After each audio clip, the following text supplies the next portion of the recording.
Welcome everyone to Runners Roundtable. We're in season 2. I'm talking to different female run coaches, and today I am joined by Nicole Castillo. I am so excited to have you here because you are someone that I've been following on Instagram for a while. And one of the reasons I'm so excited to have you here is because you and I have the same two intersections of run and yoga, and in particular, run coaching and teaching yoga. And I hope that we kind of touch upon those two things at some point in this conversation. But before we get there and before I share anything else, can you tell us your running story? Hi, Stephanie. Thank you so much for having me today. I was really honored and I'm grateful that you know, wanted to talk to me about run coaching.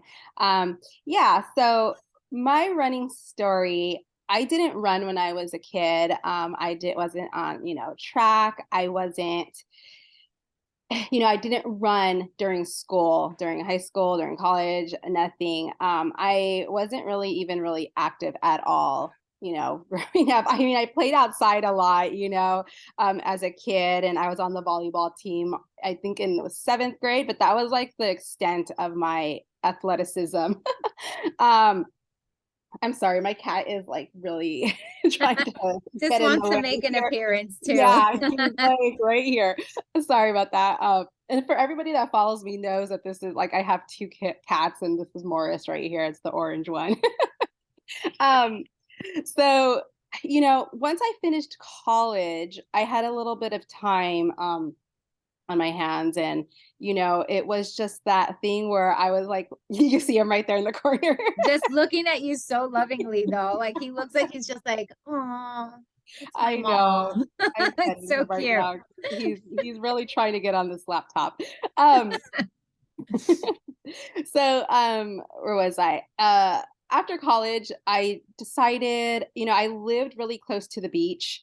Um, and so I had the boardwalk on the beach right there. And I was like, let me just go out and run a little bit, It was kind of that thing where I wanted to get in shape and stuff. And I think I lasted like 5 minutes, And then the next day I was like, let me do it again. And, I like my goal was to finally get to the pier. Finally, I was able to do that, and it progressed from there.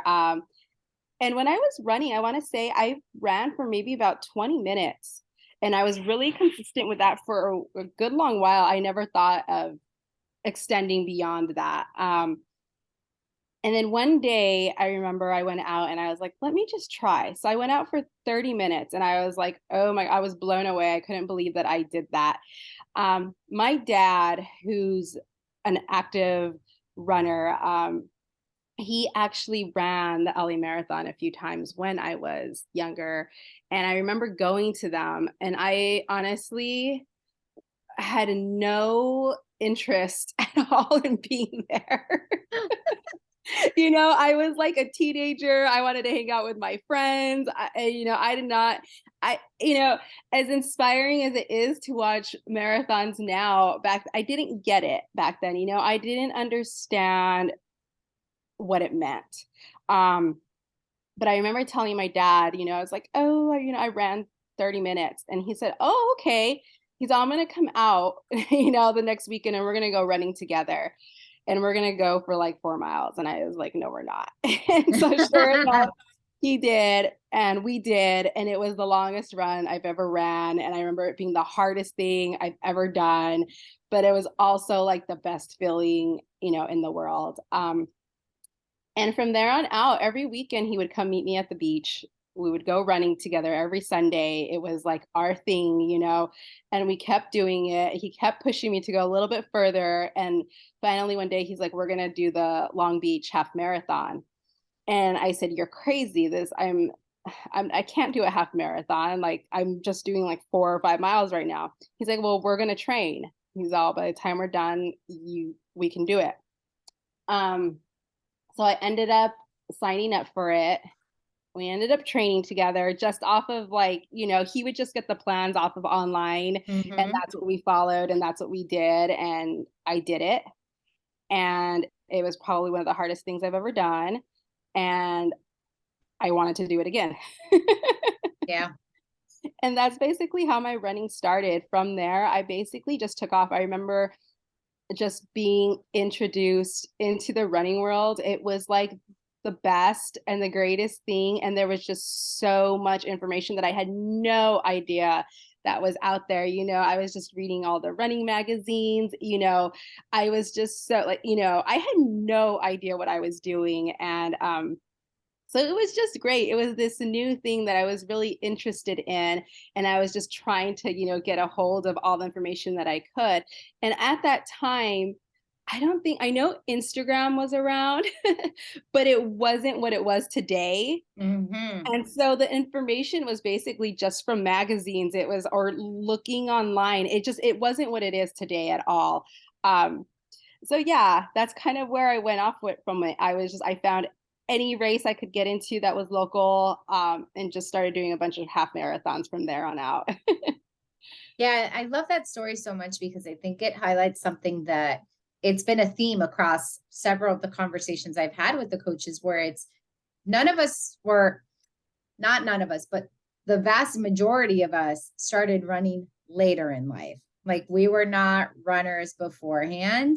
And like I hear your story and I'm like, oh, that was me too. Like in seventh and eighth grade, I played soccer. Like that was the extent of my being active. And then as soon as I got to high school, I did PE in ninth grade because I had to do PE. And I did everything that I could academically to get out of PE. So the rest of my high school career was extra honors classes or, those AP classes, just whatever academically extra classes that did not allow for PE anymore. And I'm in a similar boat as you where when I actually started to run and we lived, and I was just talking to my husband about this yesterday about how we lived in Boston for 4 years. And every marathon Monday, we would go out and we would walk around the city because it was just so much fun. Like the whole city was Yeah. out, everyone was celebrating.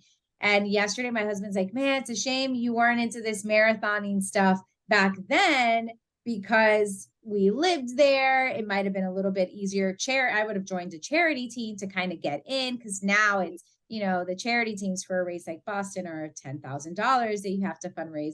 So I hear what you're saying too about the LA marathon, just these parallels of, oh, if, it would have been nice to have gotten into it sooner because now we know how wonderful the sport is.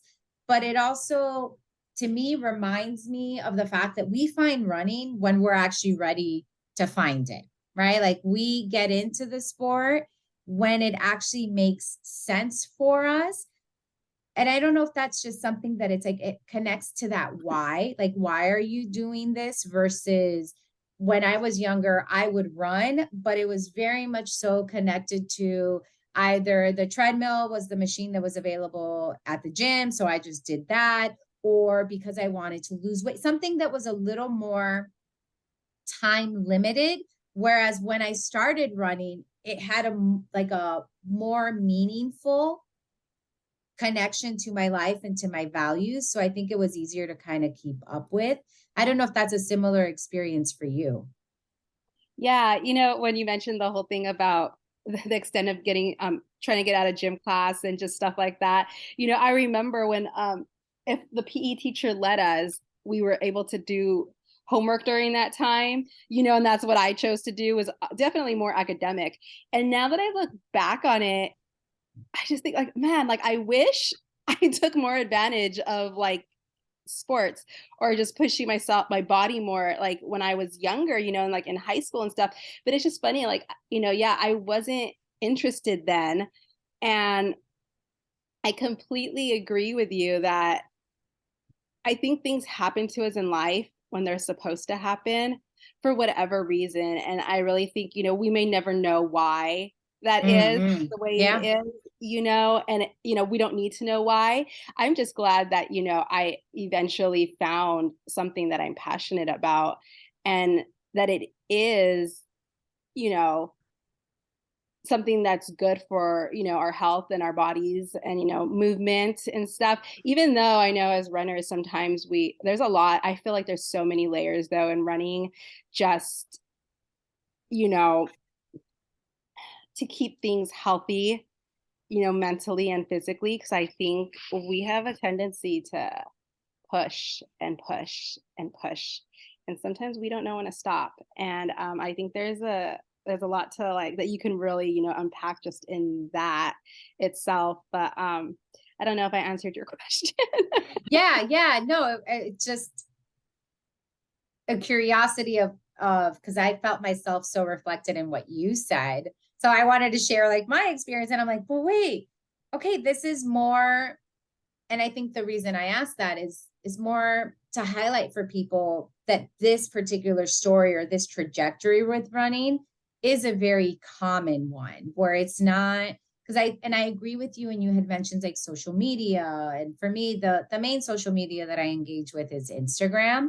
And yeah, when I started running, man, it was not what it is today. I was very much like, I had to buy copies of Runner's World, right? Like I had to buy the physical copies in order to get the training plans, or I had to buy the physical books in order to have the training plans. Because even what I looked up online, you could find some stuff. I mean, now there's just so much more. All Yeah, these books that I have here on my bookshelf, I love them, but now I'm like, wait, a lot of that information is online and it's free. And if it's not from the creators of that information, you have a lot of, I guess, for a lack of a better word, but like their disciples online spreading that information. So it is an interesting thing to kind of see, even just running as the sport and as the industry, its trajectory of going from a lot of people have always ran, but now the access to information is so,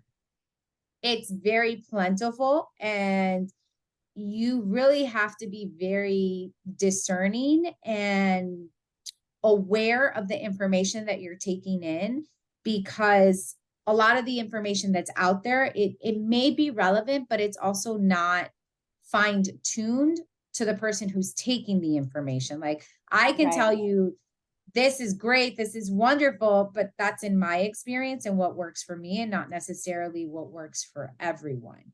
So social media is one that I think it adds a layer to what you were referencing of being a runner, and how we can kind of get a little, no pun intended here, but off track with what our goals are or what our intentions are. Yeah. How did you get into run coaching? Because I have a feeling this is all going to connect together with you. Okay, so something that people may not know about me is I did go to school. So I graduated, I got my bachelor's degree in English and history. And I kind of already knew I wanted to be a teacher. So after that, I did go in and I got my single subject in teaching English. So I did the student teaching. I was at a middle school and I was like, I hate this. I hate this. I did not want to go. I was like, I would rather drive my car off of a cliff instead of going into, it was just something. And I was like, this is not this isn't for me. But I think coming back now, and it's almost like full circle, is like, I'm a yoga teacher now. I'm run coaching now. And those both are guiding people and interacting with people and helping people. And it may not be necessarily in a classroom setting, but I think it has the same concepts. And I think it just took me a while to find exactly what I was looking for. And specifically with the run coaching, this was, I think that Instagram, I feel like, does allow a lot of people to connect that would not connect otherwise. And, I was just started following people, and I was following this one girl, and I remember she was a run coach, and I was like, oh, this is like a thing, because when I was thinking of run coaches, you just think of like the high school run coaches, or if you're an elite runner, it's just like they have run coaches, but not someone like me, and then I was like, oh, people actually do this. Like just normal people who are trying to do the best that they can, hire run coaches. And so I hired someone. And I had a really great experience. You know, we worked together for a few years, and I started to think to myself, maybe this is something I want to do, because I loved that interaction so much between her and I. I was like, and I loved running so much. And I was like, I want to help other people achieve the best that they can, achieve their goals, be there and help them, you know, to get to their dreams, just to have that cheerleader in your corner, you know, because I feel like run coaching, it isn't just about making a plan. It isn't just about you're going to do X many miles at this many paces. It isn't. I mean, that there is you know, I feel like that stuff is important and there is a way to lay that all out. But I really think it's almost like run coaching, I feel like, is almost like therapy in some ways. When you know, like I have so many conversations with athletes, and I've had conversations myself with my coach where it's just like you're ready to jump off the cliff. You're ready to, like, you know, you have so many emotions. It's so personal. And it's really good to have that person in your corner who can help you see the bigger picture, who is helping you to do, you know, steer you in the right direction. So, um, when I was thinking about becoming a run coach, I had no idea where to start. You know, I didn't know what I was doing. And I kind of started asking around, kind of researching it. And I ended up doing the RRCA certification. And, you know, I was terrified. I was like, I don't know what I'm doing. You know, you know, I started helping out a couple of friends, you know, just, you know, for free, and, you know, just kind of helping them out. And I was like, okay. I was like, I think I could do this. And I just started going from there. You know, I started gaining more clients, and, you know, that's just pretty much how the whole run coaching thing started. Yeah, I love that because and I feel like this is the theme of this conversation, right? Where it's like layers of love, right? That's just what came to mind for me, where it's layers of love of you love running, you love teaching, and then you love connecting with people. And what a greater way to connect with people than over something you love, like running. Yeah. And it's so beautiful to see that kind of come together, because and that's, it's just something I really, really want to highlight in all these conversations, that your run coach is not just a training plan. Your run coach is someone who is going to know more about you than maybe a lot of people in your life, right? When we're talking about running, I see it, I've seen it with myself, where then I think of it in the space of being a run coach, but then also being someone who's coached by someone, where, oh, there are times where I've talked to my coach and she knows stuff that's going on in my life that no one outside of my husband knows what's going on in my life. And she knows it because it's stuff that's going to impact me on the run. It's stuff that's going to either prevent me from doing all my runs, or from doing certain workouts, or those times when I'm like, hey, life is really stressful. I actually need to run just a little bit more. Like not anything hard, but I actually need that extra day of running so that I can clear my mind. And those are things that other people don't get to see. And I think it's also your run coach, to what you said earlier, like that run coach is a cheerleader. This is someone who understands this one goal you have for yourself, where again, other people in your life may not understand why you have that goal, but your run coach is someone who does get it and who supports it and who is working with you to reach that. I'm curious for you, what came first, the yoga or the running? The running did. The running did. Yeah. And for the coach, so which one did you do first? So now follow-up question is, run coaching or yoga certification? I did the run coaching first, and then the Okay. yoga followed with that. Yeah. All right. How do you connect the dots between those two? Or at what point in your running life did yoga come into play? So I've done yoga kind of on and off, you know, just kind of like I knew I was like, oh, okay, let me stretch, you know, just basic like things. So I would do some like home videos, and then I finally like went into a studio and I really loved that. I feel like, being in a studio is so much different than doing yoga at home. Although, yoga, you can do it anywhere. Just yoga itself is just so huge, the concept and what it is, because it goes beyond doing poses on the mat. And I know this, yoga is just so much. And I really, really to connect that back into the running. At first it was just a means of kind of, all right, let me take care of my hips a bit more. We got runners, we have tight hips. Let me kind of like open that up a bit, just doing certain poses. And then it was like, I really was, when I first started doing yoga, I was like, what breath work, whatever, like it just, and now I'm like, the breath work is everything, just the whole concept behind yoga, I feel like, is everything. And it just goes back to running, because our mind, it's just all mental too. And I feel like they just both connect, they both complement each other very, very well, because with yoga, you have the meditation. With the meditation, you can connect that back to your running.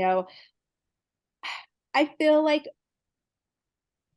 especially, and I think maybe this is for me, just because I've had to deal so much with my relationship with running for my own personal self, that when you're not feeling good enough, when you have imposter syndrome, when you're feeling like you should be doing this but you're not doing that, why am I not running like this person? And it just, all these comparison traps and everything.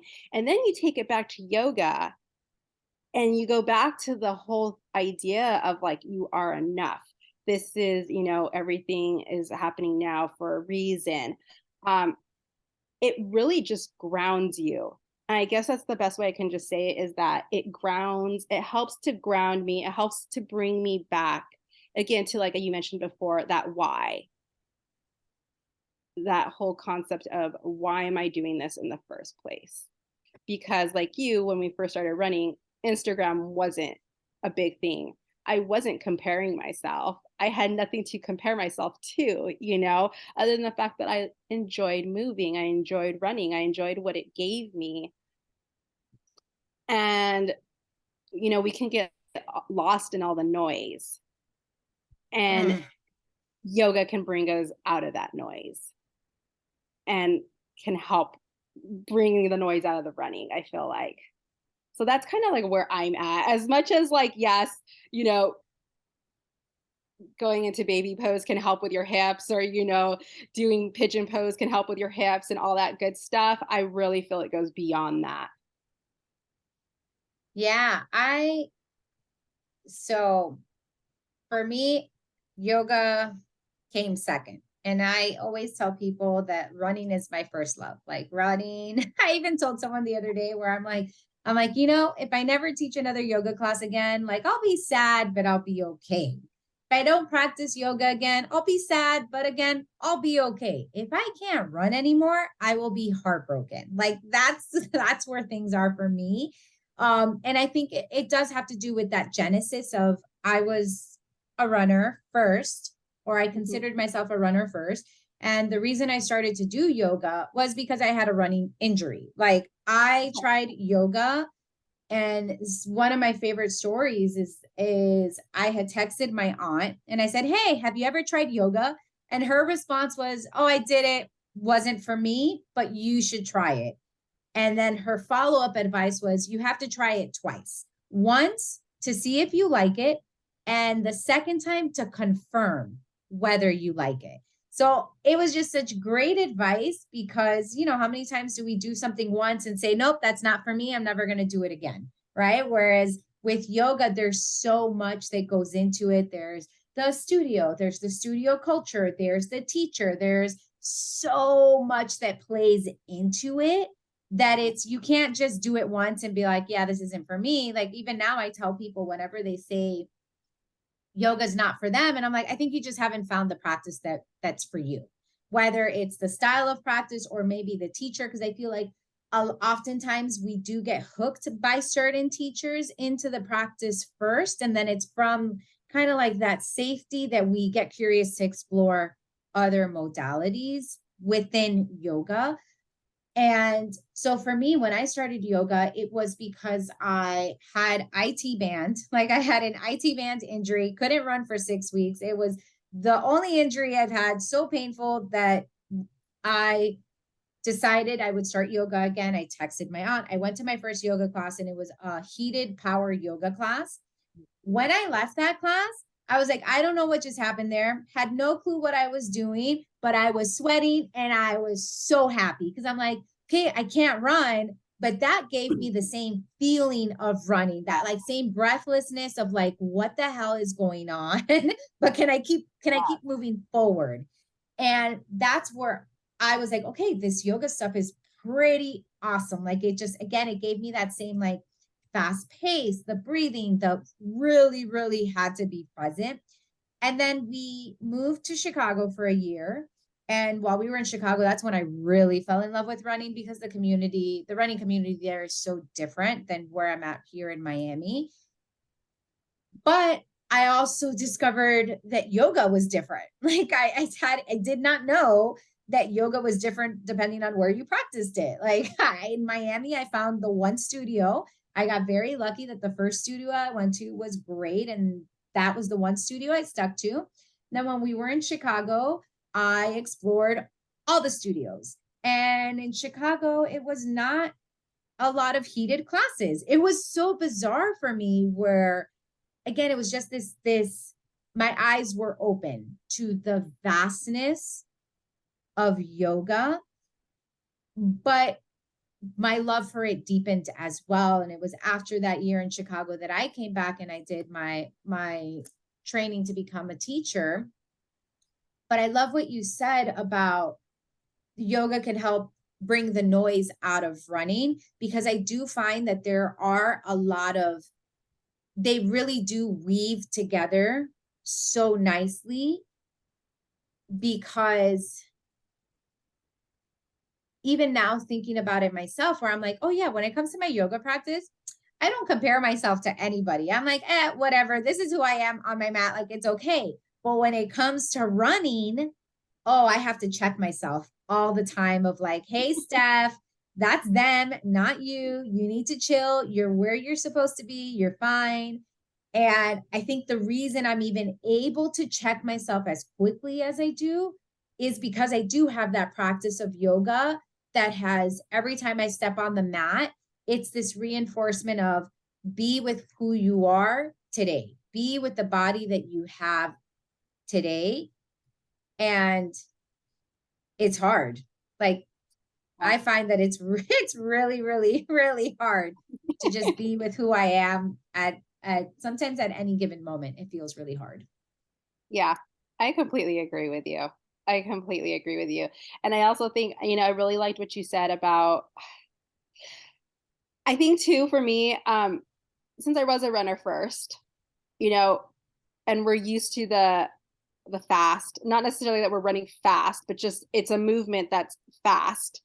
Um, going, thinking, when people I think of yoga, they think of it being very slow. It's very boring, and I put that in quotes. Mm-hmm. And that was like kind of my mentality for a while, was like, it's too slow for me. Like I'm gonna be bored. But like you said, it's, you got to go around and do different yoga studios. You got to do different kinds of yoga, because when I found power yoga, I was like, whoa. I was like, that was hard. That gave me a workout. I was sweating, and exactly the same thing. I don't know what just happened. And it was like, I don't even know. I was so bad at it. And I was like, let me go back again. Because I think my runner mentality clicked in then. And I was like, okay, this was a challenge. I can do this again. And I could keep trying to do this and kind of, not be better, but just, there's Morris again. just be, just, and not necessarily improve, but like it was, it gave me, like you said, that same thing with running. Like there was something there that like clicked, and I was like, whoa. But now, and even now, I find that with yoga and even when I'm teaching, because I think it's a reminder to myself that it's okay to slow down. So sometimes, and sometimes I think, and you probably know this too when you're teaching, it kind of depends on the environment in the class, because I vibe and I feed off of what the students are kind of giving me. And even if I had no energy coming into class, that class may be very amped up just because the energy is. And I just kind of feel like, though, I find myself saying it a lot of times in class, that it's okay to slow it down, because sometimes like I need to know that in my running or in life, it's okay to not be grinding, grinding, and grinding. And I found that especially true, especially right now, like, we just got over the holidays, and I think, it's colder now, although I know you're in Florida and I'm here in, LA, and our winters are For we a have lot like, of people, it's colder. yeah, like, our lows are like in the 40s, so and so our winter's not very wintry, but it still is, I think, that time to go inward. It's that time to kind of pause, it's that time to kind of reflect. And I know I was dealing with this, and I was like, it was a very weird feeling. It just kind of, I've gone through winters before, but I think, I was coming off of the Chicago Marathon. I was coming off of having COVID. My body was just like, whoa, we need to slow it down, and it was a very foreign concept to me. And I was struggling because it went back to, I was still doing a lot, but I felt like I wasn't doing enough because I wasn't running X amount of miles per week. My speed work wasn't as much, Um, yoga classes were canceled because of just, the holidays, you know what I'm saying? So it was just Yeah. all the thing of like, okay, I still don't have that much time because I'm doing a lot, but I have more time. And I just always went back to that concept, like, it's okay to slow down. I really struggled with that. Yeah, well, because it's hard to remember that there's a season to everything, right? Like there's a season. I try to, in moments like that, I try to think of myself like that metaphor of like the bow and the arrow, that you're being pulled back before you launch forward. I Yeah. try to think of that of like, okay, things are slow right now, or things are lighter right now because I'm being pulled back. Like here's a period of time where I do need to rest. I do need to chill out. I do need to take it easy, because then there's going to be this period of launching forward where I'm going to wish I was back in that period of taking it easy. But I think it's also just, and not for anything, but yeah, I'm gonna just put it out there, like I'm gonna blame social media for part of it as well, right? Because it's not like, I think back to my first Chicago marathon, right? Like I ran the Chicago marathon for the first time in 2014, and again, social media was still so new. Like Yeah. I ran it, I remember posting my photo, and yeah, I followed runners and all this stuff, but I did my race, and then I was like, cool, I'm done. Like, this is so cool. At that point, I was training myself, and very much so, like, in the newness of marathon training. I've shared this. Like, I went in 2015, I ran 3 marathons and 1 ultra marathon. Not like just because I wanted to see if I could do it. Like, it was really like one of those, like, can I do it? Sure. But I find that now in this area of social media with so much information, I'm like, now I know every single race that's going on. Everyone's training for something, everyone's doing something that, Yeah. like, I forget, to, like, again, put the brakes on. Just because I'm not racing, or just because I'm not doing this, doesn't mean I'm not doing something that works for me. So, like, I feel like that's, going back to the theme of like layering, of even understanding that that is a layer to all of this as well, of like, okay, this is a period of slow for you, but then we're still consuming information or energy or posts or something from other people who they may be in a different period. They're in a period of like high creativity or high doing or whatever the case is.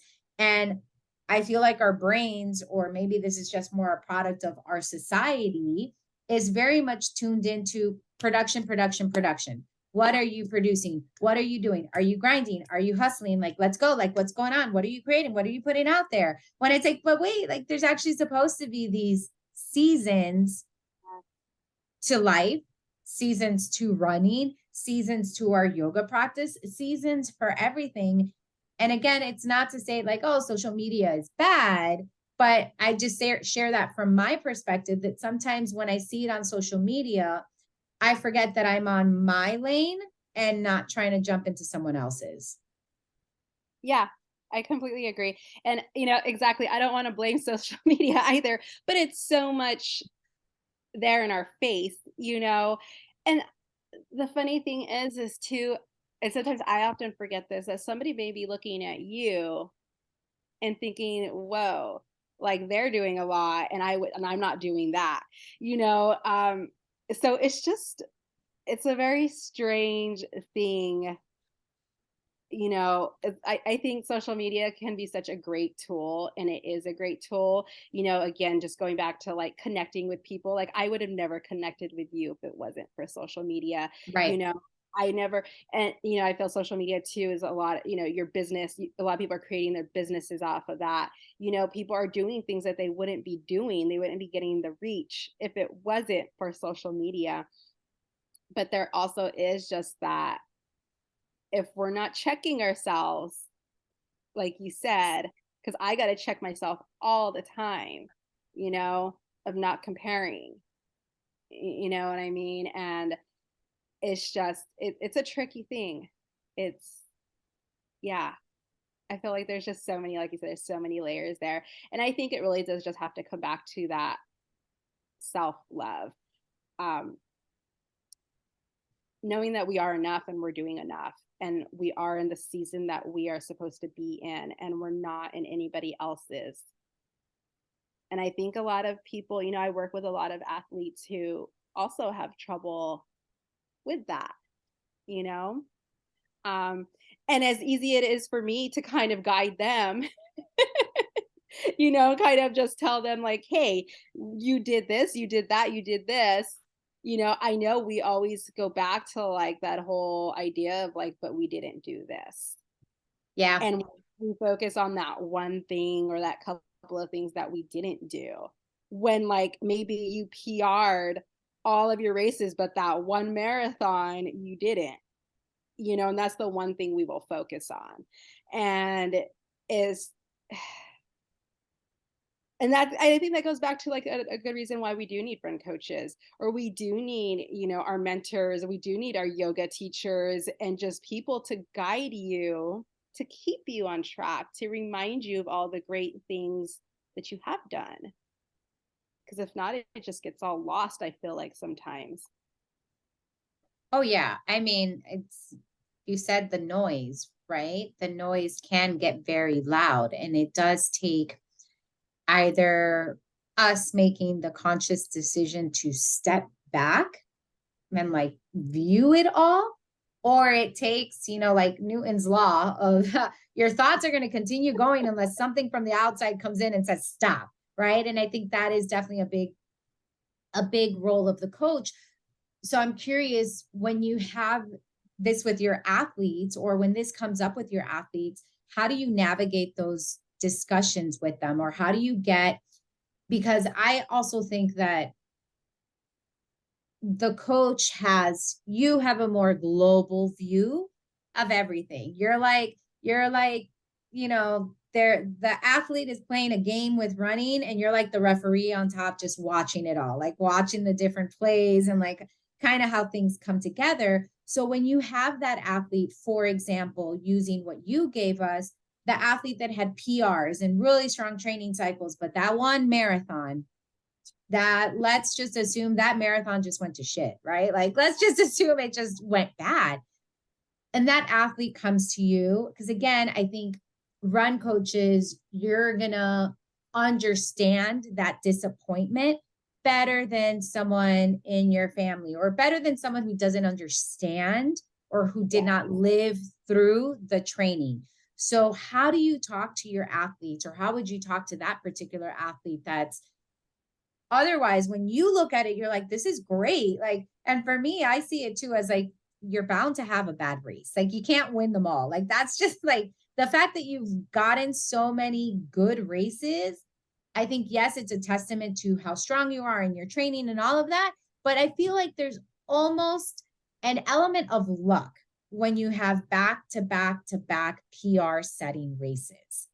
Not to say that the person didn't do the work and that they didn't earn them. I just think it's like, to me, it like we should be more grateful that that's the case than frustrated that it's not, if that makes sense. Yeah. Wow. Okay. I was like, I wanted to touch on so many things. I don't know if I'm gonna remember all of those things. But yeah, so if an athlete comes to me and they're really disappointed, really have a bad race, um first of all, we talk about the training. I'll either some people, like, I text with constantly and we'll just like text it through. Some people, I'm like, let's get on a call. It just depends on who it is, and we'll definitely have a conversation about it.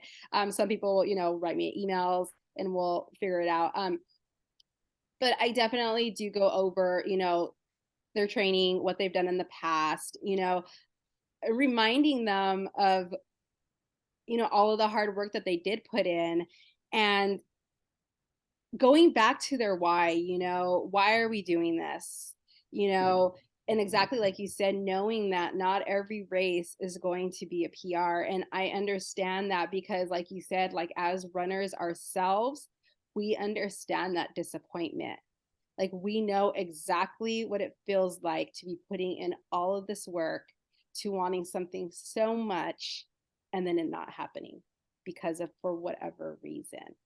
And it's like that heartbreak, like running can break our freaking hearts. And, but we keep coming back to it, Yeah. like, w- you know, we keep coming back to it because we do love it. I definitely sometimes tell them to give them a certain date. I said, pick a date, pick 1 or 2 days, be as sad, be as disappointed, cry as much as you want, do whatever you're going to do. But then once that date hits, we're done. We are we're all right, let's move on to the next thing. And I kind of, at that point too, okay, well, what is it that you want to do? Maybe we're not going to focus on speed work for the next cycle.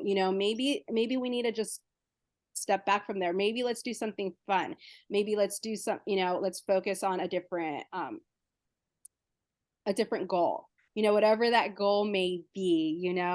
I was talking to a runner friend that sometimes I run with, and she was going to run the Big Sur marathon. And she said her one goal in that marathon was to make sure to run up that one big hill, I guess, that there is at the Mm-hmm. Big Sur. That was her goal for the marathon.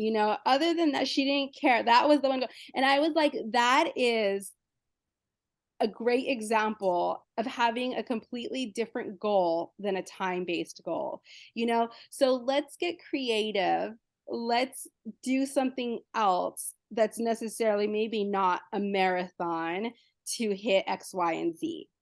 But if you want to go after that goal again, like you're very, you're set on like wanting to maybe like BQ, or you're set on like getting a sub 4, or you're set on doing whatever it is, getting a sub 5, like whatever that is. Okay, let's do it again. But we're going to constantly come back to the idea of like, why are we doing this?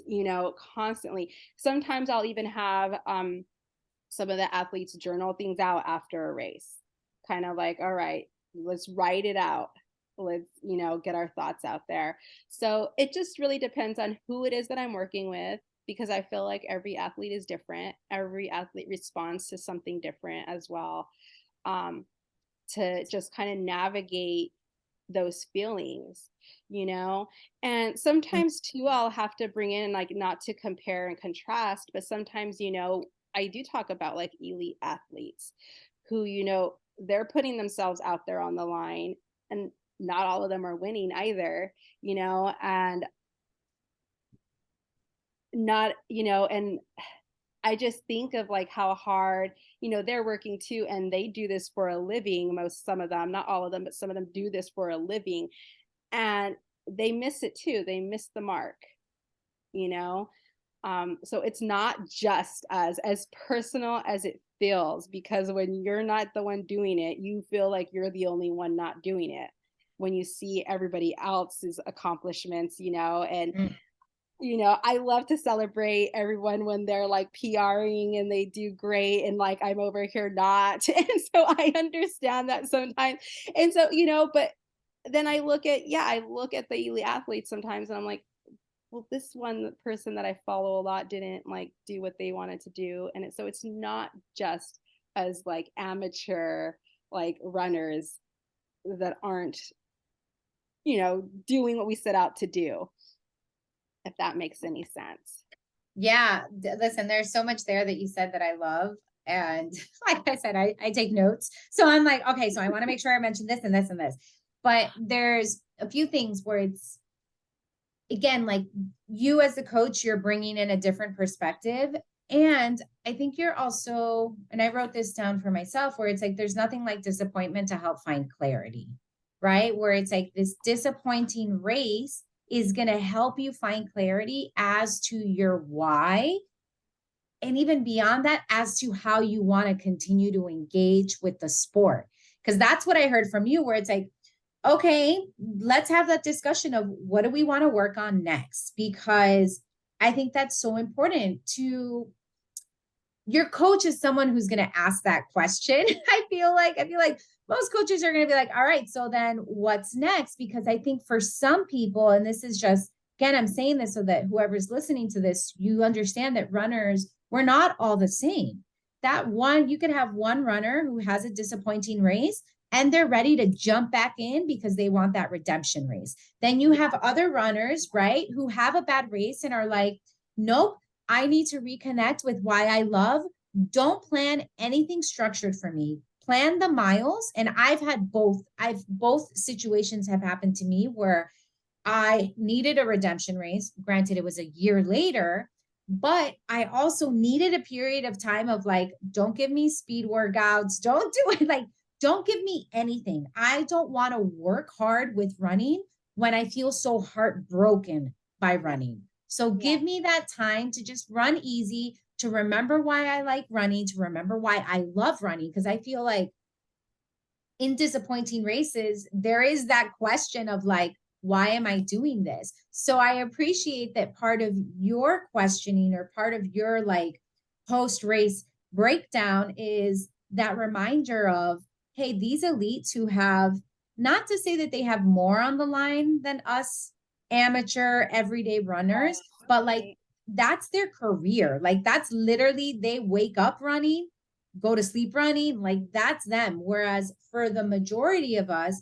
we're adding running into our lives. Running is not something, we don't have contracts with anybody to go out and run. Like this is 100% we're making a choice. So I just appreciate that that's something that you bring up because, like you said, when we're down deep, we think it's just us. Yeah. But it's not. Like this is a very universal. Anyone who's listened to this, I'm sure they can think back to at least one race if they're racing, if they're runners who do races. I'm sure they can easily pick up on one race in their history that has been a complete disappointment, that did not go as it's planned. It gets trickier the longer the distance because the more time investment that you put into it, right? It's like if you have a bad 5K, that stinks, but the turnaround time on that is a little bit quicker. Whereas a bad marathon, yeah, you can, every runner is different, but I feel like the longer the distance, the harder it does take to kind of recover from the disappointing of it not going as you wanted. So I appreciate that you tell people like, even just something so concrete. And I'm going to start doing it for myself where it's like, okay, you've got like 2 days. I'm giving you a solid 48 hours. Or if not, you have until January 15th or whatever day, like you have until this, you have this very clear, dedicated time period for you to feel everything that you need to feel. And then let's get back to work. And whatever work looks like for you, that's what it'll be. So it's just, that's so beautiful because it's giving permission for the athletes to feel it and then Right. remind them that like, you're not alone. Right, right. Because I really think that's good. And I don't know where I heard that from. And I heard that a few years ago, and I was like, that's just such a great thing to do. So I started doing it for myself. I started doing it for my athletes. And I was like, because it does allow yourself, it gives you that room, it gives you that permission to be disappointed, because I think it's completely 100% okay to be disappointed, to be sad, to be hurt that you didn't reach your goal on a certain specific day. I get that. So take that time to process it. The processing may even go beyond that time, because it usually does, um, but take that time to feel sad, to be upset, to be angry. And then we're going to let those emotions kind of like, all right, we are done. And exactly, let's move on. Let's see wherever this takes us. Maybe the answer is like, all right, we're not going to be doing a marathon for like spring. We're going to do nothing but 5Ks. Or maybe we're going to take it to the trails. Maybe I've never gone trail running. Let me try trail running. Let me like start trail running and hiking. That can be completely different, so it's just, or let me start incorporating more strength work.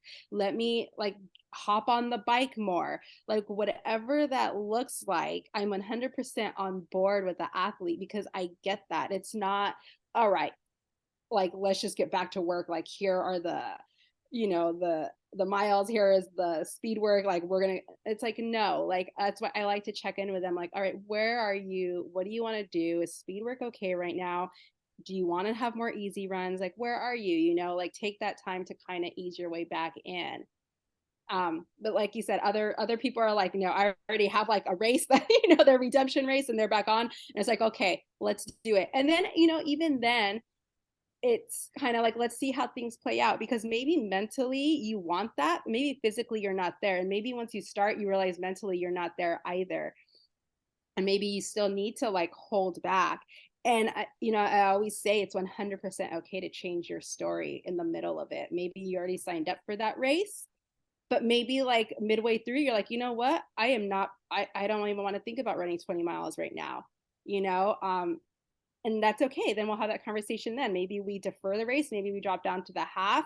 We'll see what happens then. But I think it's 100% okay to change your story whenever and as ever you need to, and we'll have a discussion about that to see why you want to like change things, what's not working. Because sometimes some things aren't working and it's like, okay, why isn't it working?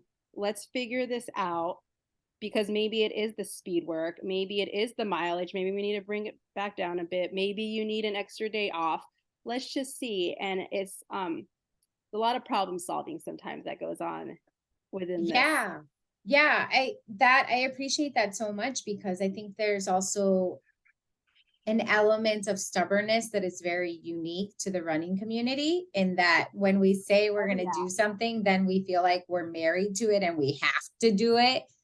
And it's like, but it's okay to change your mind, or it's okay to decide that that no longer works for you. But even then you're talking about something deeper, which again, like such a beautiful component of the coach athlete relationship is, and I've said this before in other discussions, where I really do feel that sometimes the coach understands the goal better than the athlete does. And sometimes the athlete just kind of has to like go through the motions until they figure it out. Right. Because I'm hearing you and thinking of that one athlete that's like, yeah, the redemption race, let's go. But then once they actually started, it's like, oh no, I actually did not really process what I needed to process. And this isn't a good idea. And even then, it's, as a coach, I feel like, and that's something that I think it's always important for people to remember, that it's like with every training cycle, or at least for me, how I see it is that, yes, we have that base, but every training cycle and every training block, it's like a whole new athlete, because there are different lived experiences and your relationship with running changes the longer you've been running. Yes, 100% agree with that. Every training cycle is completely different. I feel it for myself. I see it for the athletes. Some athletes I've been working with for a few years now, and they're not the same runner that they were when they first started, and a lot of times especially with road running, because I do both trail and road, but especially with the road runners, a lot of them, you see it a lot now on social media, especially, slow down, slow your easy runs down, and I had a lot of them who come to me and they're running, the same pace, what they're going to run in their marathon, they're running during their easy runs. And it's like, I constantly telling them, you need to slow it down. In caps, easy running, don't go faster than this. Like, at least, for the beginning, I'll tell them, and a lot of them, it takes a while to kind of get that. But once they kind of get that, you know, I see this maturity in them, that they start to trust their training more. They start to trust that it's okay to be running a 10 or 11 or, whatever minute mile during their easy runs. But when we're getting to the speed work, they're hitting 7.6s. You know what I mean? It's Yeah. just, it's this maturity that I think a lot of them, or even too, like just thinking about the nutrition, a lot of people, a lot of us aren't eating as much as we're supposed to be eating, especially fueling during. And it's, once I tell them, you need to be eating a lot more calories before you run. You need to be taking in a lot more calories during your long runs. You want to be running a marathon. Marathons hurt. It's going to hurt even more if you're not fueling properly. Like, let's at least do what we can. So we need to take in these many more calories in order to at least feel slightly better when it comes to like mile 20 and beyond, mile 18 and beyond. And sometimes they have a lot, it's hard for them. But how am I supposed to fit in so many calories? That's a lot. And we think of simple little ways, and I'm not a nutritionist by any means, but just, we think of just ways to make things easier for the athlete so that they can implement it into their life. So it's not overwhelming, so that they can go out there and run and do what they need to do. How do you have that conversation with the athlete that needs to slow down? Because this is something I find, the whole slow down, where we're at with running, that there's so much slow down messaging. I find it completely fascinating, because when I started running, the mentality was, if you want to run fast, you run fast. And Right. now it's very much like, I don't know if it's that a pendulum has swung, or again, just the access of information is a little bit better now, where even for myself, it definitely took a minute to understand it. Like, I had to live it in order to understand the benefits of slowing down. So you have that athlete where you say, easy running, don't do this, but then they continue to run faster than that. What is that conversation like between you and the athlete? So sometimes I do go back. So I do have some athletes who have actually improved a bit, and they were slowing down in the beginning, and I have to remind them, like, hey, you got here because you did this. Like, we still need to stick to this. I understand that you're faster now, but that doesn't mean like let's just take off. Like, I get that. So, or sometimes I'll think of certain ways. All right, if they listen to music, all right, we're gonna slow down the music, we're gonna put on a podcast. If they're on the treadmill, I mean, that a treadmill, you set it at a pace. Like, we're not gonna go faster than this. Like, I don't want you touching that. Like, well, this is what it's gonna be. um or maybe it's taking it to the trails if they can, just kind of just doing it a little bit different. Maybe it's just, I'm trying to think of other things that I've said or done, which I can't think of at the top of my head right now. Yeah, but I think it's more, you said like trust the process. So I feel like a big part of it is very much reminding people that, hey, you hired me because you trust in what you believe I can offer you. So just trust me a little bit on this slowing down bit. Because I think it's, again, for me, even for myself, where it's like, oh, I had to actually see it. Like, I had to see it in Yeah. myself in order to really understand why. And I think it's also when we talk about trust the process, it's trust the long haul of the process, because slowing down today, that doesn't mean that next week all you're going to be faster on your speed run. Like, it's actually like you're training for the adaptations in your body. So I like that it's like it is there. That is like, to me, that particular conversation is always like, oh, that's one of the hard conversations that you have to have with your athletes.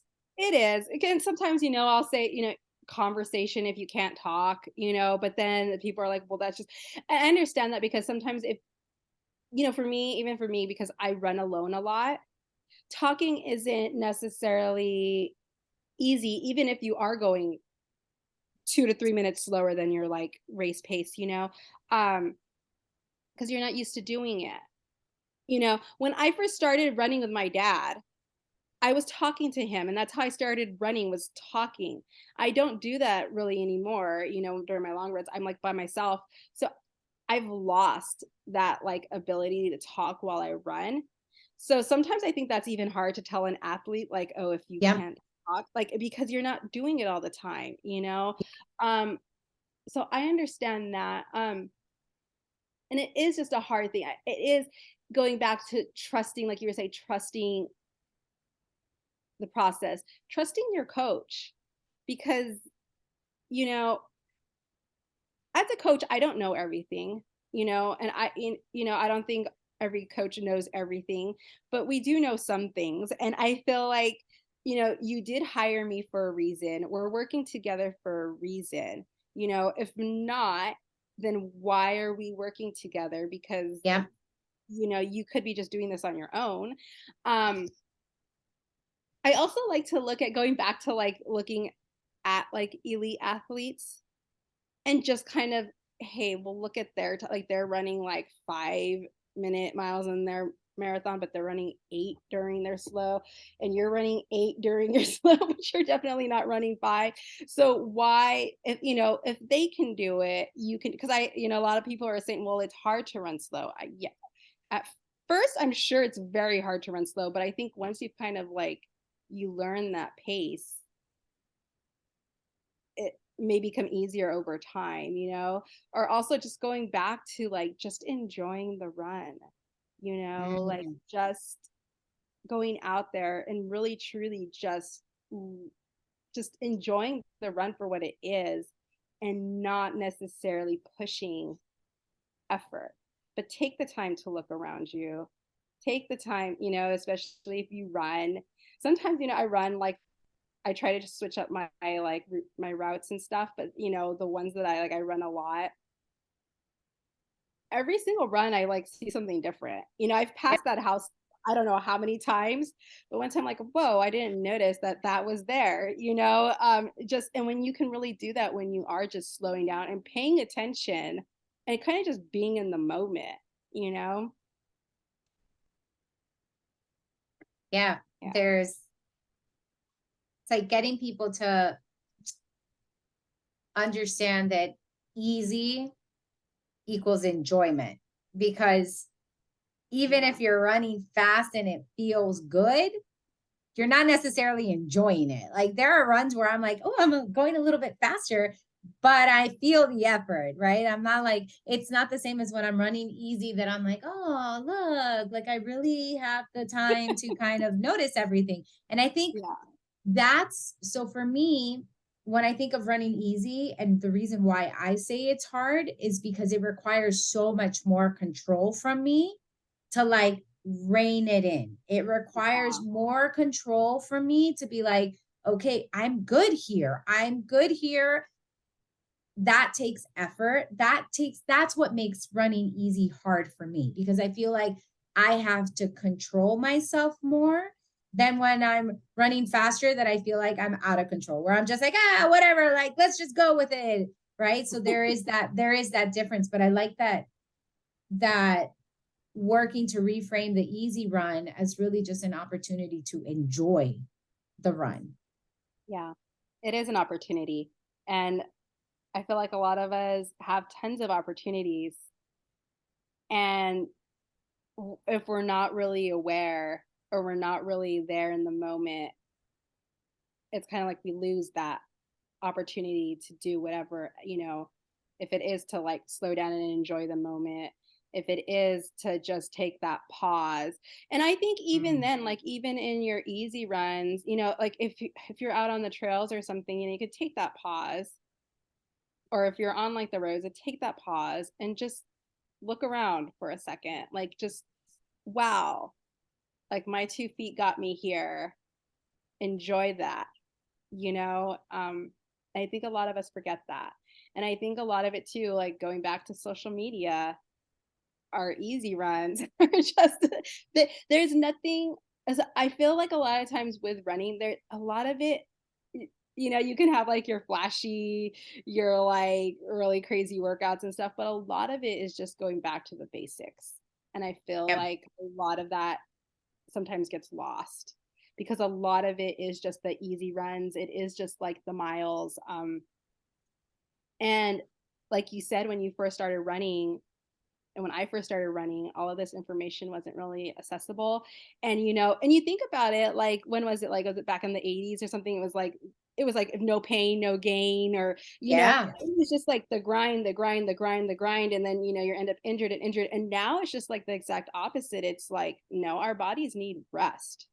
Like we need rest. I like to always give like my athletes like a one complete, like at least full day or a rest day off, like because we really need it, you know?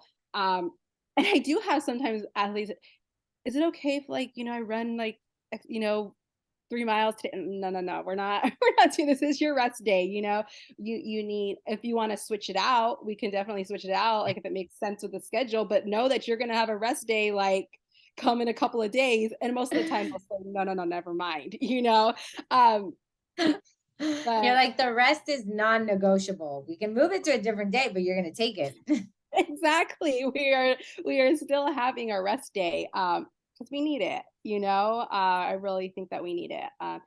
Because you may not be feeling burnt out now, but we don't want you feeling burnt out later, which I think is really important. That it is. That it is. And I think it's again like the benefit of a coach is you have that broader global view, whereas that runner is when they're asking you, hey, can I run even if it's just 3 miles? Because they have the energy today for it. But that 3 mile can take away energy from tomorrow, the day after. Like we're not really thinking, how is this fitting into the overall picture? Because it can, like that, I especially when it comes to like the rest or just burnout, I feel like it can come on so quickly, that feeling of being burnt out. Like I mean, I've had it myself where I'm like, I'm okay, and then all of a sudden I'm like, I'm really tired, I really don't want to do this. What happened from last week to this week? And it's like, oh, because I didn't take the time to rest, or I didn't take the time to fuel myself, or I didn't take the time to do all those other things that help me feel like someone who does more than just running, that like autopilotness. How would you describe your coaching style and philosophy? This is something I always feel like, am I answering this question right? When somebody asks me, my thing is I really, really do believe that it's the athlete. Everybody's an individual, and I try to treat each as such. I don't think that there's, and I hear a lot of people say that there's no one way to coach a specific distance, a specific race, a specific um, goal. It's really about finding what works for them. Um, when somebody starts with me, I always tell them that your schedule is not set in stone. Life does happen. So let's move things around so that it makes sense for you. Because I don't want running to be a chore. I don't want running to be something you have to do. It's something that we get to do. And, you know, I really want them to also understand if they have big goals, of doing something that's going to be really hard, you're going to have to really put in the work. But that still doesn't mean that you have to do every single run. That doesn't mean that you have to do this.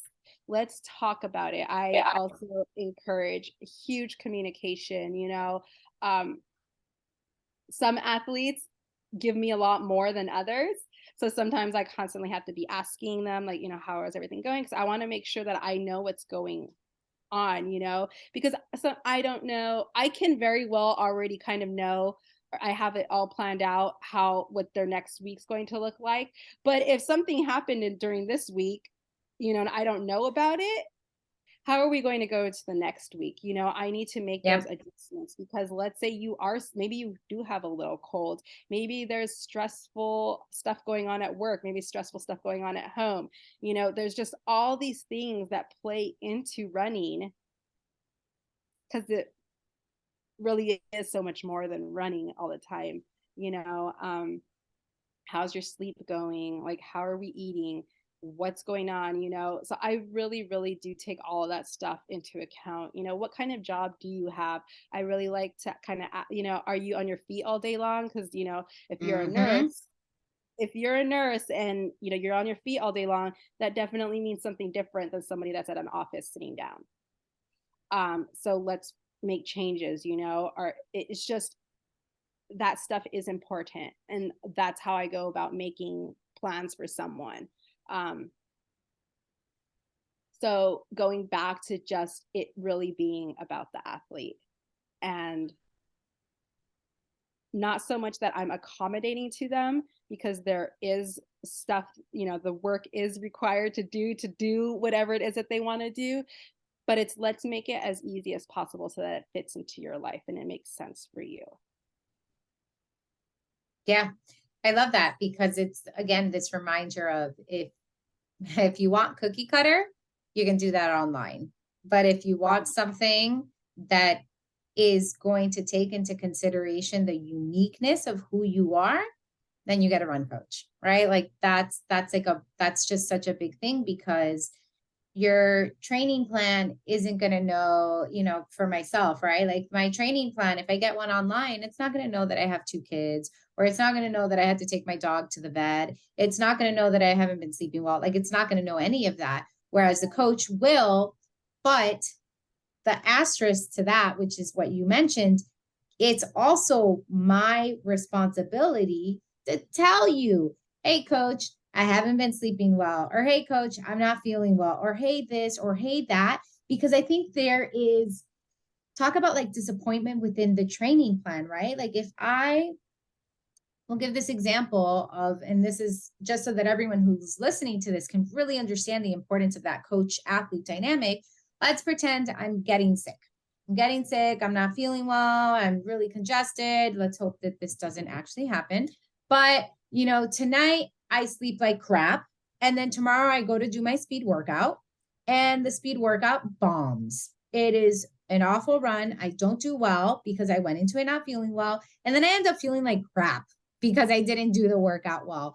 Whereas it could have been very easy of me to just text my coach saying, hey, I'm not feeling well. I don't know about tomorrow. And my coach could have been like, okay, well, then how about we skip tomorrow? We don't do the speed workout tomorrow, but let's see how you're feeling. Text me tomorrow. Let me know. And then maybe you do that speed workout on Tuesday, or maybe Tuesday's easy, Wednesday's your speed.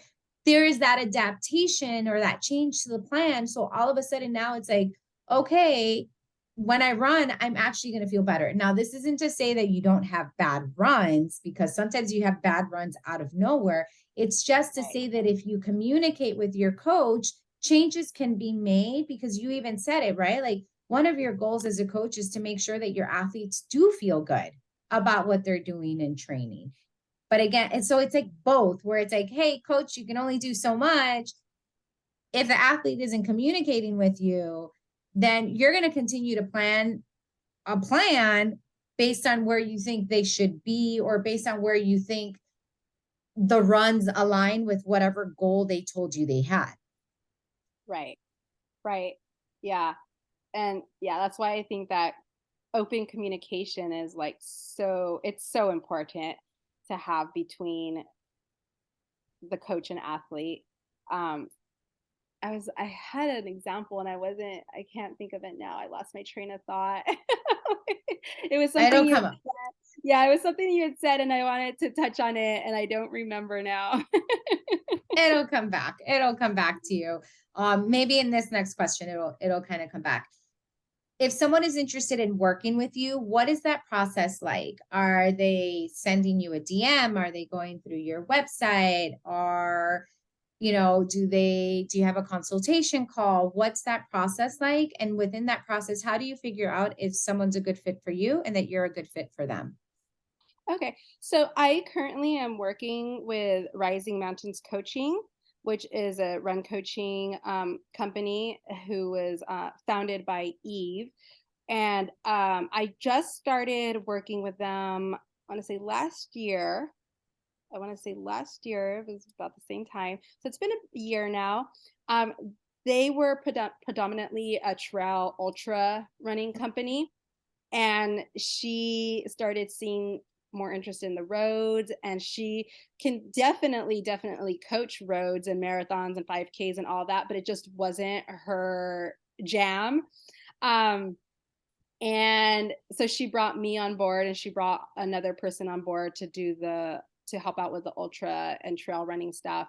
Um, and so I'm primarily the road run coach for them, or someone who's newer to the trails, or wants to do half marathons, maybe marathons, 5Ks on the trails. I do coach ultra runners as well, because I've had athletes that I had prior to coming on board with RMC. So I do coach runners who want to do 100Ks, 100 milers in the ultra world. So if somebody wants to work with me, they either will DM me, or if they already know me, they'll just, tell me, hey, I want to start working with you. They will go through RMC, fill out a questionnaire, your basic questionnaire of like your running history and everything. Eve will then contact them. They'll have a brief conversation, and then they get handed off to me, where I will email the client, text them, we'll hop on a call, and I'll definitely have more in-depth conversation questions, and it goes back to the, what do you do kind of for a living? Just because I want to know how stressful their job is, or how not stressful their job is, how much time do they have devoted that they can devote to their training? Do they have kids? Do they have a running watch? Because sometimes, that kind of can play into things. Some people don't, Yeah. and it's, that's a thing, and just different, do they do strength work? What else are they kind of doing besides the running? What else do they like to do? Because some people like to hike, some people still like to ride their bikes, and let's keep those things in. I like to make sure, like, if they like to hike, all right, we're not going to take that hiking away from you. Let's make it work with your running. You'll have one less run day, but we're going to put that hike in, or they want to ride their Peloton. All right, we're going to keep riding that Peloton, but we're going to implement it into their training. So it's little things like that that I like to know about them, because what do they like to do outside of running? Let's put that in to make it work. Do they like to do the yoga? Do they like to go to their dance class? So I think all of that stuff, their lifestyle is important. And we'll talk about goals, definitely talk about their goals and where they see themselves and what they want to do. And then from there, I do work primarily with VDOT. So that's how I arrange their schedules with them. And a lot of communication will happen within that app, or we'll text, or we'll get on a call, or we'll email. And that's normally how it goes. And then it's funny, because a lot of these athletes end up becoming, we end up becoming friends, like, it's kind of just the way it is, because we're talking to them so much. You mentioned that at the beginning, that your run coach knows a lot more about you than other people will, besides like your husband, because we're constantly in that communication, and we constantly need to know what's going on with your life, because it does impact your run. Oh, absolutely. The final question I have, and this is another one, there's no right or wrong answer to it. Just answer it to whatever comes to mind for you. But how can we make running more accessible? And I've been adding as well, inclusive. That's a tough one. And I've been thinking about that one a lot because it's just so in our face now, just and it wasn't something that I thought about when I first started running, because and it's something that you just think like, oh, you just need a pair of shoes. Well, yeah, you do just need a pair of shoes. But if you want to race, you need to pay for that race. And races aren't necessarily cheap. Um, and then you think of just all the other things that come with it, all the gear, all the things that we start adding into it. It starts to become a costly sport, when it really is just running, And so I really do think about just the being more, how do we become more inclusive? How, and it's a tricky one because I can very easily just say, well, go out to run groups, go out to try and find people. But what if there's not one in your area? Are you supposed to go out and do it yourself? So for some people, yes, maybe you are that person to start that run group, and make it a more of an inclusive run group. Maybe, but maybe you're not that person. Maybe that's not your role. And so at that point, it's like, what do we do? As a running community, I'm not really too sure if I have the answer to that question, because I feel like sometimes it's just,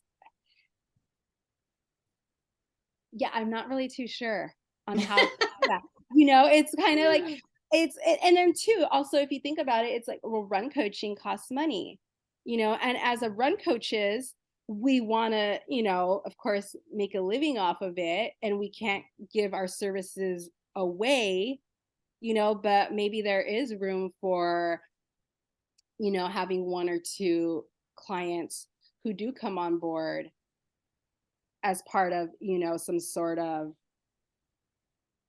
they, I don't even know the word for it.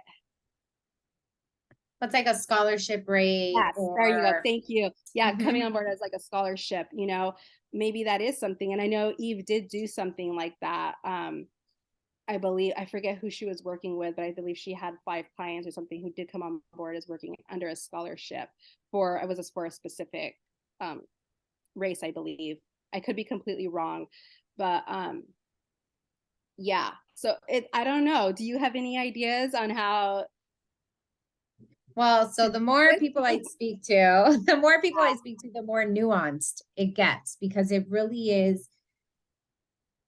It's again, it's so cliched, but like it is a layered, like cliched at this point in this discussion, right? Where it is such a layered thing because on the one hand, yes, we do have the financial, there's a financial component to running where I used to tell people all the time, like, just go run, go run. And then I was like, well, you actually can't do that because yes, just go run is really easy if you have the shoes, if you have the safe space to run in, if you feel safe, Yeah, if there's sidewalks, if there's this, if there's right, that, like there's right. all these, it's not only yourself, do you have what you need to run, but it's also is the world outside formatted in a way that you can run. So I Right. feel that for me, a lot of like this inclusive accessibility, the starting point is us even talking about it and in figuring out and like even acknowledging that, like, oh, yeah, there are certain communities of people or there are certain communities in which this isn't there. And it's not there because it's not safe for them to be there, or it's not there because they don't have the shoes, or if you're a girl because you don't have sports bras or whatever the case is. So to me, it's very much it's a nuanced thing.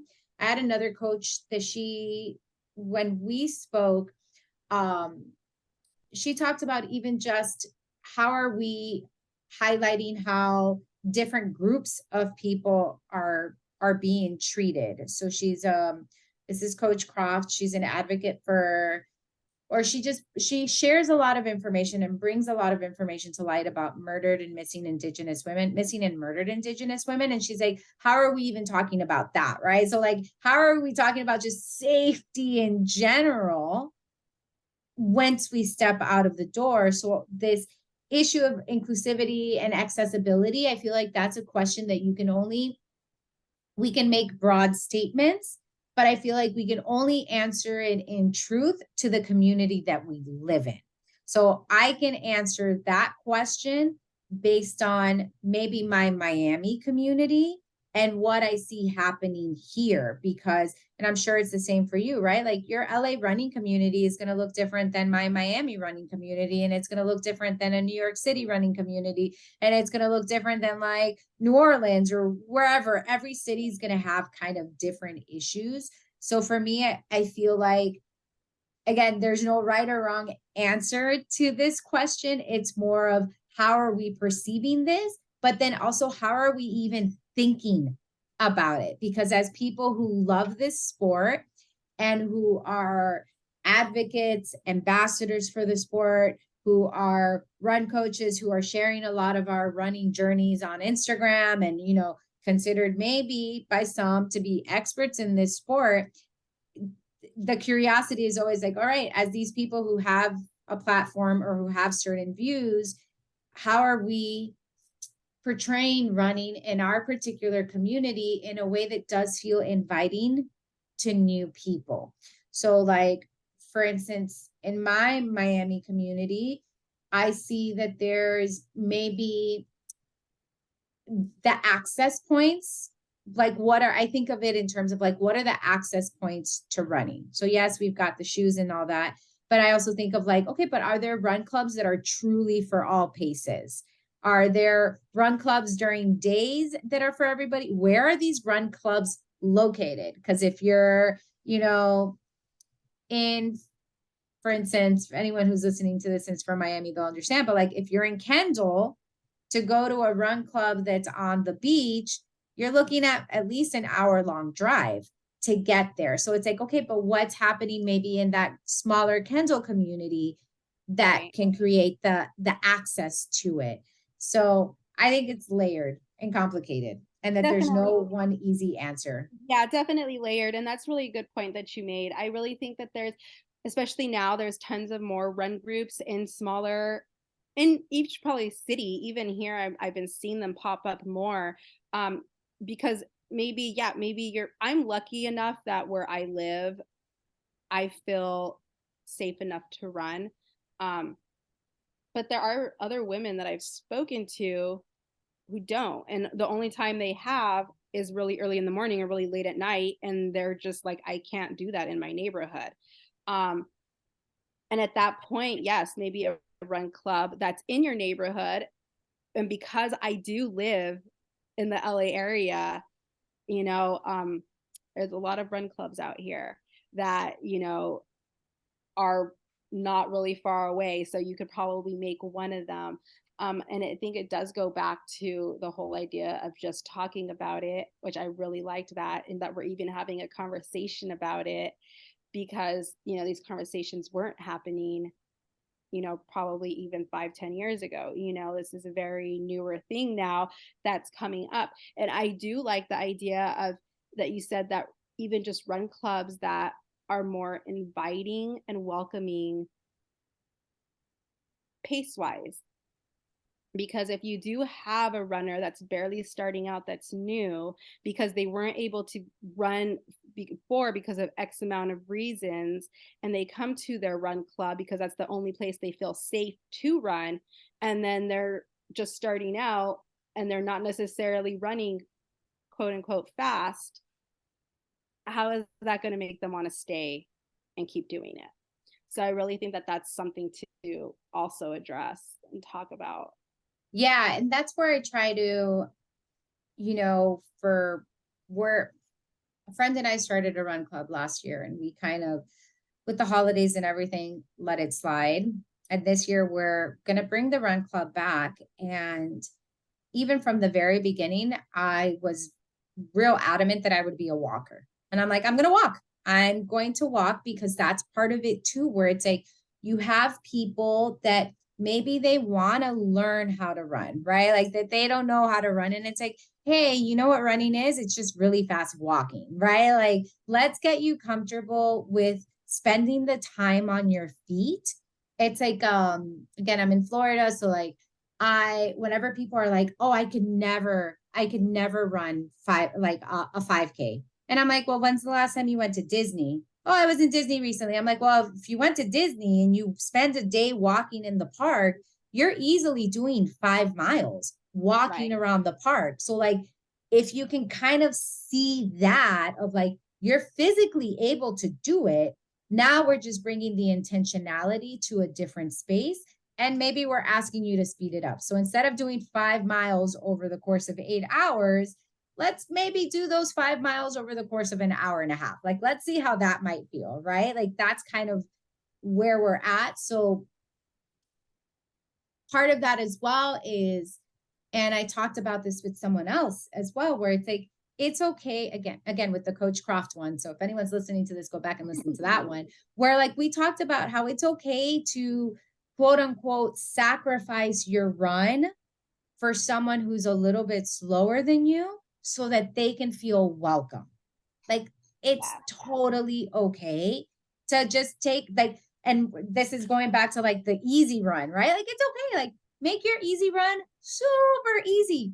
You're going to benefit from going even easier. I promise you, you're going to benefit from that. So I think part of the inclusivity and the accessibility of running is for the people who are already in the sport to know that it's okay to slow down once in a while so that someone who's new to the sport can feel like, I do belong here. Like, it's totally okay.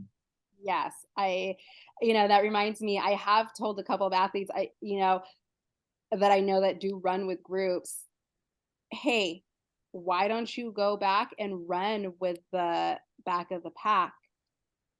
Because that's going to help you slow down. That's going to help you learn probably more people because you probably spend a lot of your time mostly with people up front. Why don't you go to the back, encourage them, help them out, and it's like a win-win. It's totally okay. I love that. It's totally okay to quote unquote sacrifice your run because you're really not. You're really helping. You're not, but us runners are going to see it like, oh, I don't get my workout in. And it's like, no, but you're still getting something out of it. And it's also, and you mentioned it like with your father, and I've had it in my experience as well. And I feel like everyone that I've spoken to has an experience very similar where it's like, all it takes is one person to take the time to spark the love in you. Yeah. That's all it takes. So like when we're thinking about slowing down, instead of thinking about it slowing down, it's think about the possibility that you're that one person for someone. Yes, exactly. Because if anything too, they're probably like, wow, that person who's like super fast is they're back here with us.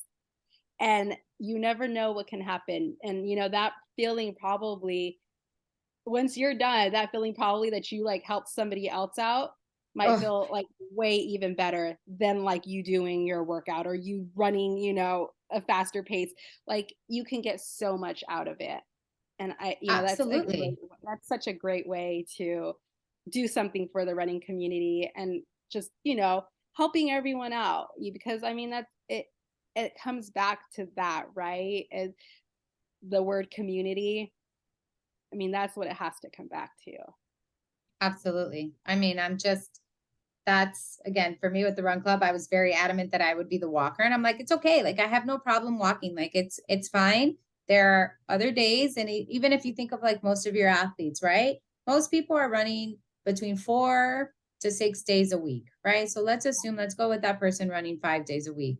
If you take one run out of that, you've still got 4 other runs that you can do what you do with them on your own. To me, it's part of the again, and like listening to everyone's conversations where we can all look back to that one person that nudged us along, whether it's a parent, whether it's, for me, it was there was two people very, very early on. She was the founder of a Galloway group here, a run walk group here. And it was my very first training partner. Like those two people now, like I call them my muses of running, because they're the ones that really inspired this love of running, because they showed me what was possible. And then they allowed me to like be who I was in that moment. So I think that's like a big piece of that inclusivity and accessibility. Again, layered under the, are there run clubs in your area? Do you have shoes? Do you have this? Under all of that stuff, I think it really does take us, one, talking about it, but then us being proactive in making sure that we are representing the sport in a way that does make other people want to come. And sometimes that means that, hey, you 8-minute miler, maybe today you're going to actually run 10:30. And that 10:30, like you just don't know. For me, it's like, you don't know what you can be setting off for someone, and why not? Why, like, if it's that one day, why not do it? Right, right. I mean, if Kipchoge can do it, right? Why can't you? Like, Absolutely. yeah, Come on. Come yeah, on. Or you even yeah, have if you follow like Alexi Papas, she's an yeah, Olympian, and she did the same thing. Like she had, I think 2 years ago with the New York City Marathon, it yeah, was, she was coming back from like a hip surgery, wasn't going to run the race that she wanted to run. And right. she took that race to like celebrate, and she made a friend on the course. And like, Yes, it was just such a beautiful story. And that for yeah, her transformed running for her. So like, kind of going back to what you said earlier of like, if it's good enough for the elites to do it, and if the elites are doing it and they're going through this, then us everyday amateur average runners, we can do it as well.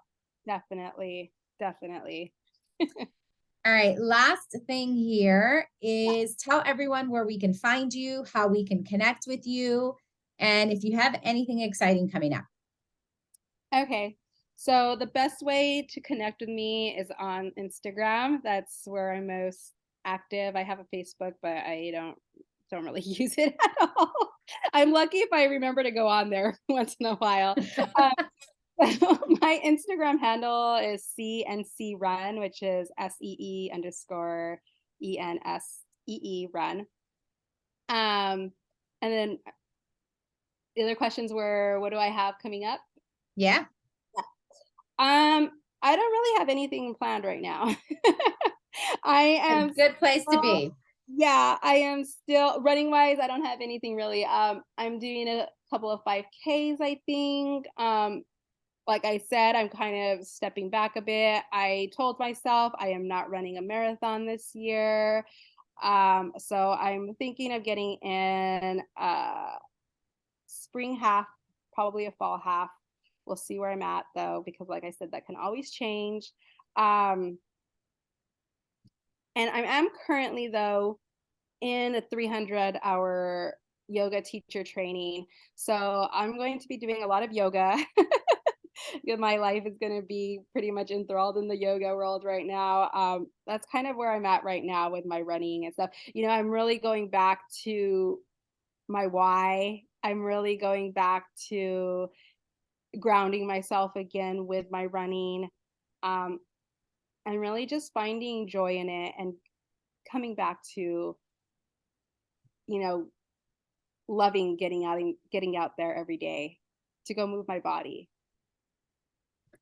Yeah. And that's, as we kind of coming back full circle in a way of where we started to where we're at right now, where that's a beautiful place to be, because that just means everything's available to you. Right? It's not like for myself where I have the London Marathon, that's what I'm training for coming up in April, and it's like that's That's it. Like exciting. they're like that's like a very clear Yeah. path. Whereas where you're at is like, I can take really any path that does bring me joy. And not to say that this path towards London doesn't bring me joy, but it's very much like a pretty set path. Whereas where you're at is like a lot of room for curiosity and exploration as you figure out where to go next. Yes. I feel like my last 2 years have been very, I had CIM, I had Chicago, I had my two halves in the spring, they were very focused and exactly like you. There was a goal. I knew where I was going. And right now I'm like, I really don't have, I don't know where I'm going right now. And that's okay. And again, it's like that foreign idea, it's that foreign concept. I feel it's a little unnerving sometimes, but again, it's just coming back to like exactly there's opportunity for anything to happen. And Mm. it's a pretty fun place to be in, I think. Yeah. Yeah. So if you're listening to this and you're like, I don't have a goal, I don't know what to do. Well, one, get a coach, and then the coach will help you figure it out, as we've talked about here. And the coach will make sure that it makes sense with your lifestyle, or at least ask the questions to help you figure out what makes sense for you right now. But yeah, it's okay to not know where you're going, and it's okay to not have a plan, because it's totally okay to just be open to it all. So, Nicole, thank you for sharing all of that with us, for sharing everything that you shared with us today. It has been so much fun to talk to you. And any last words for us? No, I think that's it. I think we covered a lot. I mean, we went over the 70 minutes, I right? think we did. We totally went over. Y'all are in for a treat with this one. We totally went over. So, thanks everyone for listening. We'll see you real soon. Bye. Bye.